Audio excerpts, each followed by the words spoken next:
In 1990, Matt Roloff was earning very good money selling computer systems in Silicon Valley, and he left. He was 28. He had spent close to a decade building a career in the fastest-moving industry in the world, at exactly the moment that industry was becoming the center of the American economy. He had the technical background, the sales record, and the commissions to show for it. Amy was pregnant with twins, and she was due in a matter of months. So he took a job in Beaverton, Oregon, packed up, and went north. People who only know Matt from television read his life backwards. Farmer, TV patriarch, pumpkin season showman, with everything else as prologue. That gets the causation exactly wrong. The farm exists because of the career, not the other way round. The bet he placed as a teenager was a calculated one, and it deserves setting out first. Matt was born in San Francisco on October 7, 1961, and grew up in California with Ron and Peggy. He came out of high school in the late 1970s, facing a question every young person with a visible disability faces at that age, and which most of them face without any good answers available. Which industries will actually let me in? The honest answer in 1979 was, not many. Consider what a 4-foot man with dystrophic dysplasia was up against in the American job market of that period. Anything physical was closed. Anything client-facing in a traditional business was going to run into decades of assumptions about what an executive looks like. Retail, hospitality, law, banking, medicine, all of them had entrenched ideas about presentation, and none of those ideas resembled him. He picked the computer industry instead, and it was the right call. Remember that in 1979, this was not the obvious move it looks like now. The personal computer was a hobbyist product. The industry had no prestige and no guaranteed future. Parents were not steering their children toward it.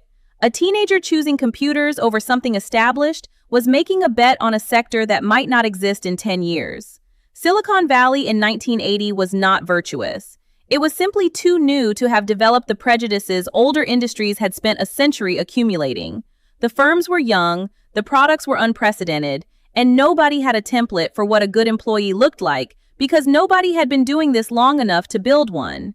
What the Valley did have was a measurable question. Can you make the thing work? And can you sell it? Those are answerable. A man is either writing code that runs or he is not. He is either closing accounts or he is not. In an industry that could measure your output, physical assumptions had less room to operate. Matt understood that and went where the measurement was. There was a second reason the industry suited him, and it is less often noticed. Enterprise technology sales in that era happened largely in conference rooms and on telephones. It was not a business of factory floors or building sites or field work. A man could be extraordinarily effective at it while sitting down for most of the working day. Whether Matt thought about it in those terms as a 19-year-old is unknowable. But of all the well-paid careers available in 1980, he selected one of the very few where the physical demands were negligible and the intellectual demands were enormous. That is either luck or unusually clear self-assessment at an age when most people have neither. For about 2 years, he based himself in Saratoga, a small, prosperous town on the western edge of the San Jose metropolitan area. From there, he could reach Cupertino, Sunnyvale, Mountain View, and the rest of the corridor without an unreasonable drive. It was where young professionals with technology money lived, and he worked constantly. Matt has described himself as a workaholic in those years, which was standard for the culture. The Valley in the 1980s ran on the belief that everybody in it was building the future in real time, and that sleep was optional. Long days, longer evenings, weekends when a deadline demanded it. Most people burn out on that schedule. Matt leaned into it, and his reason was not purely ambition. He was proving something. Every young professional wants to be taken seriously, but Matt was carrying an additional burden. The certainty that some portion of every room was privately wondering whether he could keep up. Outworking everybody was the most direct available answer to a question nobody was going to ask out loud. It cost him. That kind of pace is not free at any age, and it is expensive on a body that has already been through 15 corrective surgeries. But it worked. It is worth being clear-eyed about the period as well. Silicon Valley in the 1980s was not some enlightened meritocracy that had solved discrimination. It had plenty of its own problems, and it certainly was not designing offices or products with a 4-foot employee in mind. What it had was indifference of a useful kind. Nobody had the bandwidth to care what you looked like because everybody was too busy trying to ship before a competitor did. Indifference is not acceptance. But for a young man who mainly needed a door that was not already bolted, indifference was enough. Now the actual employers, because the names locate him precisely in that era. National Semiconductor, headquartered in Santa Clara, was a major manufacturer of integrated circuits going into electronics across the market. Working there gave Matt exposure to the hardware layer, how chips get designed, fabricated, and sold on to the companies building machines out of them. That matters more than it sounds. Salespeople who only ever learn the software side end up unable to answer hard questions from a customer's engineers. Matt learned the industry from the silicon up. Altos Computer Systems, based in San Jose, built multi-user computer systems for business. He joined as a programmer and then moved across into sales. That transition is the pivotal event of his professional life. Programmers who become salespeople are a specific and valuable category. Most technical people cannot sell, because selling requires reading a room, tolerating rejection, and caring about a customer's business problem rather than the elegance of the solution. Most salespeople cannot go deep on the technology because they never built anything. Somebody who has done both can sit in a meeting with a purchasing director and the engineering team and be credible to both in the same hour without changing his story. Matt could do that. It is why he was good. It is also worth understanding what selling a multi-user business system in 1985 actually involved, because it bears no relation to modern software sales. There was no free trial. There was no monthly subscription anybody could cancel. A company buying one of these machines was committing hundreds of thousands of dollars, restructuring how its staff worked, and betting that the vendor would still exist in 5 years to support it. The purchasing decision went to a committee, took months, and could destroy the career of whoever championed it if the thing failed. So the sale was never really about the machine. It came down to whether a purchasing committee was willing to stake careers on the word of whoever was standing at the front of the room. Matt spent his 20s earning that kind of confidence from people whose first instinct on seeing him was to assume he could not carry it, and earning it often enough to make a very good living. Then Sequent Computer Systems, and this is where the geography changes. Sequent built multiprocessor machines for high-performance business computing and was headquartered in Beaverton, in the Portland metropolitan area. According to biographical accounts, a friend pushed him toward the job, and the pitch was about life rather than career. Oregon was cheaper. The pace was survivable. He would be selling the same kind of complex system to the same kind of sophisticated buyer, using skills he already had, from a place where a person could also have a life. Matt took it. The family moved in 1990. Look at the timing because it explains the decision completely. Amy was carrying twins, due early in 1990. She needed medical care, a stable home, and a place to raise children. Zach and Jeremy arrived that January. 2 babies, one of them with the same condition Matt had spent his childhood having surgery for, in a state the family had barely unpacked in. Silicon Valley in 1990 offered expensive housing, punishing hours, and a commute. Oregon offered land, space, and a job in the same industry. Matt has been characterized over the years, including by his own children, as ambitious to a fault. Whatever is true about that later, the 1990 decision runs the other way. He was at a career peak in the industry's capital city, and he traded it for somewhere he could actually be a father. There is a detail in that move worth pausing on. He did not leave the industry. He changed his address inside it. That distinction is the difference between a plan and an escape. A man burning out quits, retrains, does something unrelated, and usually regrets it. Matt found an employer selling comparable products to comparable customers in a metropolitan area with a genuine technology sector, 400 miles from the pressure. He kept the career and dropped the cost of running it, which brings up the money, since none of what followed was possible without it.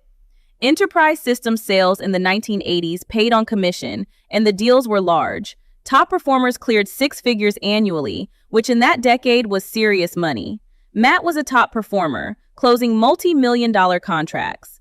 What made him effective comes down to 3 things: And the third is the interesting one.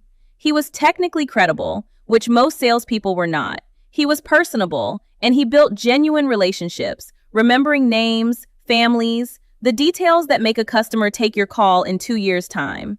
And he was underestimated in every single first meeting.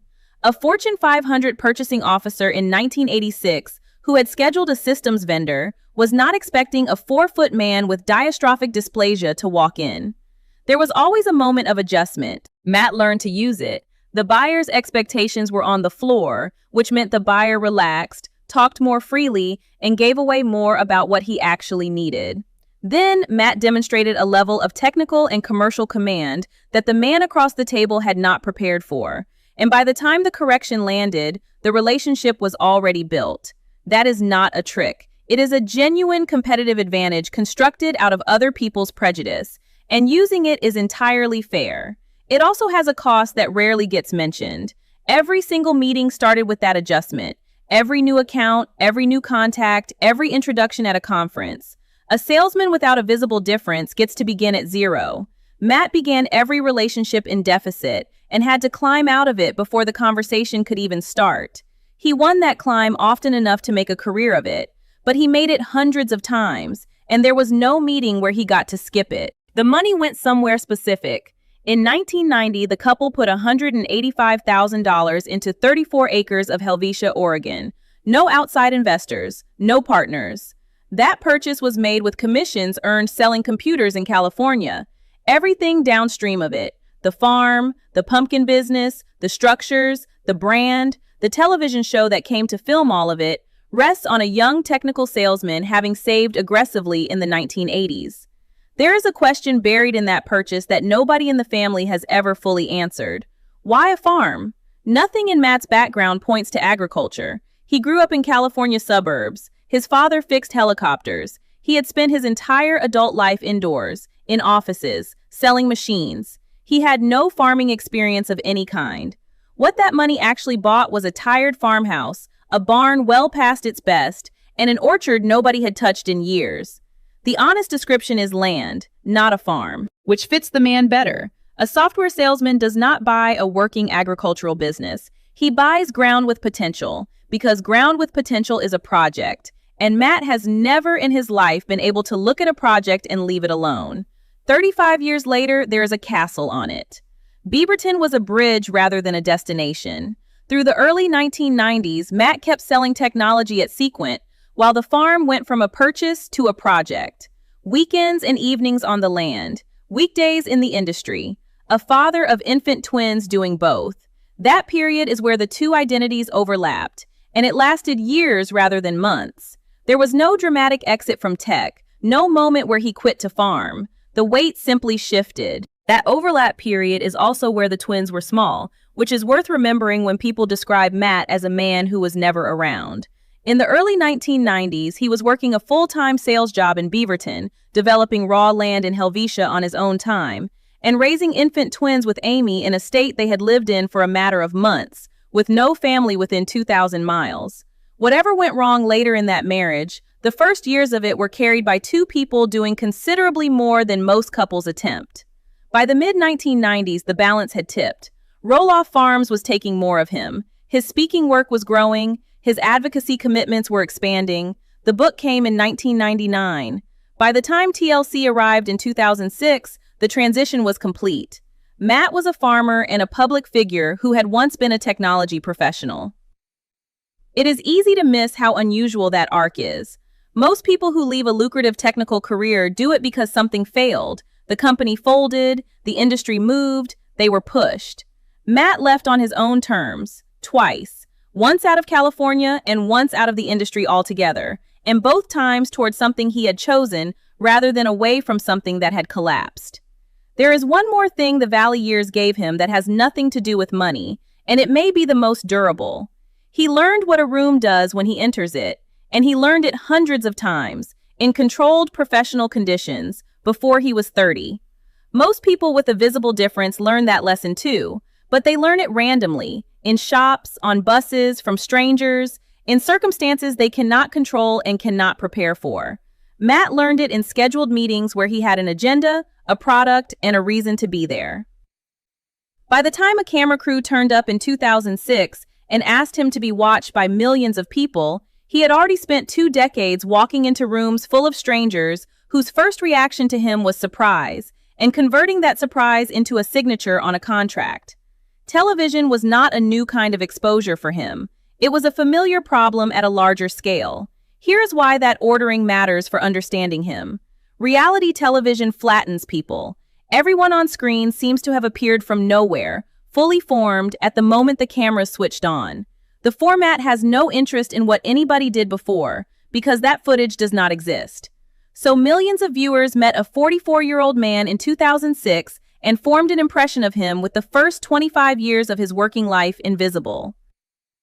The Matt Roloff who walked into that first season had already been a programmer, a Fortune 500 salesman, a national volunteer president, a published author, and a paid corporate speaker. He had negotiated contracts worth more than most of his eventual viewers would earn in a decade. He was not a man who got lucky with a television show. He was an experienced operator who added a television show to an existing portfolio. That is also the answer to a question fans ask constantly, which is how Matt keeps generating income from ventures that seem to come out of nowhere. The accessibility company, the rental operation, the speaking, the farm as an agritourism business. He is not improvising. He is running a playbook he learned selling systems in San Jose in the 1980s. Understand the product properly. Understand what the buyer actually needs. Build the relationship, close, deliver. He has been doing it for 40 years. The product's changed. The method has not. There is a straightforward test of that. Take away the show, the farm, the name recognition, and the Instagram following, and put Matt Roloff at 28 in any competitive industry in America today. He would be fine. The thing that made him money in 1987 was not luck, and it was not television, because television did not exist for him yet.